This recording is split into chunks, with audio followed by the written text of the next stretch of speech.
Hi friends, welcome to my channel. Let's have a look at problem 2521, distinct prime factors of product of array. In this video, we're going to explain a solution based on prime factorization. So actually the prime factorization is based on the fundamental theorem of arithmetic. So first, let's look at the problem statement, and then we explain our plan, and finally we explain the codes line by line. First, the problem statement.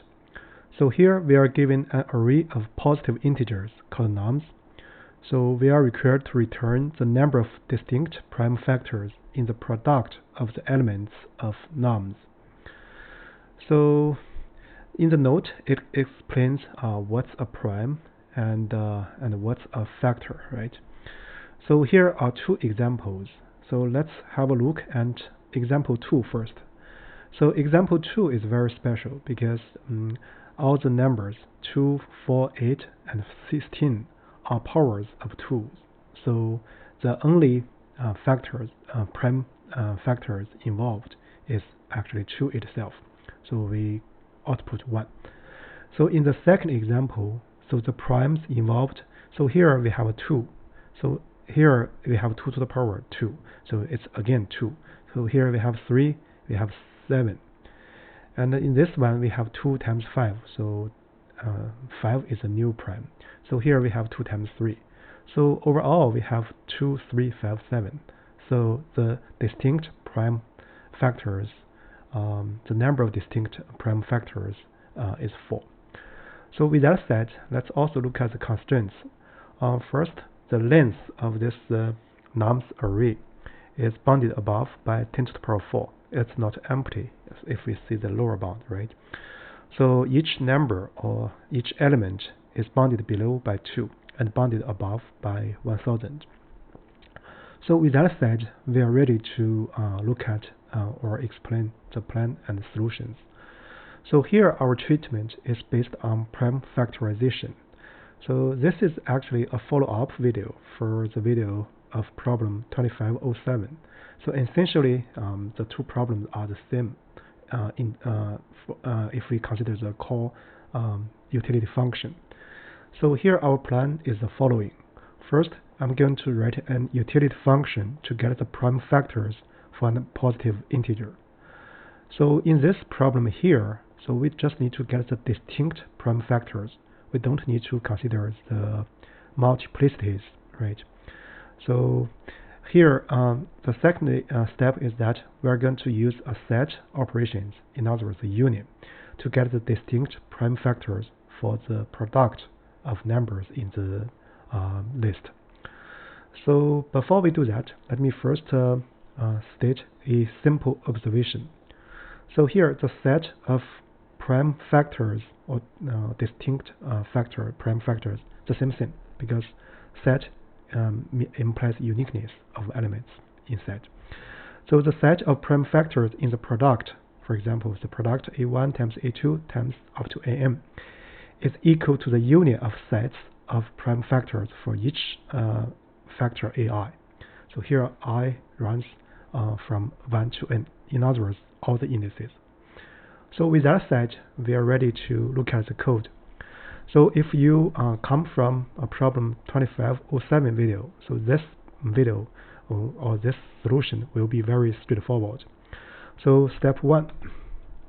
So I'm going to get a utility function to get. So here I get distinct prime factors for a number.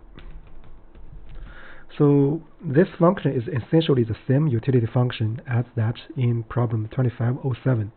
But here I'm going to use set to simplify the matter. So here let's define prime factors. So here actually we get distinct prime factors. So due to the problem assumption, we can assume n is greater than or equal to 2. So if you look at the elements here, it's bounded below by 2. Also notice that 2 is the smallest prime number, positive prime number. So then let's look at the logic here. So I'm going to initialize a set because we want to get the distinct prime factors. So we use that because the multiplicity of the prime factors in the decomposition of n does not matter, or does not come into play here. Again, first I'm going to get factors of 2. So let's write modulo 2. Let's first do this. So for this, we are going to use a while loop. While n modulo 2 is 0, it means that 2 is a prime factor of m. So we're going to do this result and this 2. And then what we are going to do is we divide this m by 2. So here the division is integer division, right? So actually, no matter what, how many steps we add, so only one plays a role because it's a set. So now let's anyway, let's keep this format. So next, so we want to get other primes. So for this, I'm going to iterate. So for I in range, so we can start from 3 now because we have factored out all the prime factor 2's. And then we can end at n to the power 0.5, and then let me write a 0 here maybe, then plus 1. So the step I'm going to write as 2 because we don't need to consider even numbers, because even number cannot be prime factor. And then we are doing the similar thing here, right? So what we are going to do is while n modulo I is 0, then we are going to do this result and I. Then we do integer division by I, right? So this is the getting other prime factors. So a special case is that, so after the procedure or at the very beginning, so n itself is a prime number. For example, n is 5, right? So we need to check that. If n is greater than 2, then we're going to do this at n itself. So here you can understand this n is the state after we do the filtrations or modulations. So this way we get the prime factor site. So we're going to return result. So let me make it a little bit compact. Yeah, I guess that will be okay. So this will be the first step, right? So up to now, actually, we can do some test. Let's print the what's the prime factor of the prime factors of 2 times 3 to the power 2 times 5. So we should get 2, 3, 5, right? So let's test it here. Yeah, we got 2, 3, 5, right? So with that said, let's comment this out. Let's look at the problem logic. So step 2, problem logic. So for the problem logic, so we just need to use the unit operation of set. So first, I'm going to initialize a set. So initially empty, and then we are going to linearly scan the nums and then call this prime function. So this is actually very routine. So notice that so this nums may contain repeated elements, but the repeated elements do not contribute new prime factors. We can actually transform nums to be a set if we like. So nums equals set nums. So if there are a lot of repetitions, this will save some calls for this function. So now let's do the iteration. So for y in nums, and then what we're going to do, we are going to get the distinct prime factors for this number. That is prime factors, that's y. So this is the set. So we are going to add the possible new one to the original set. So in other words, the result.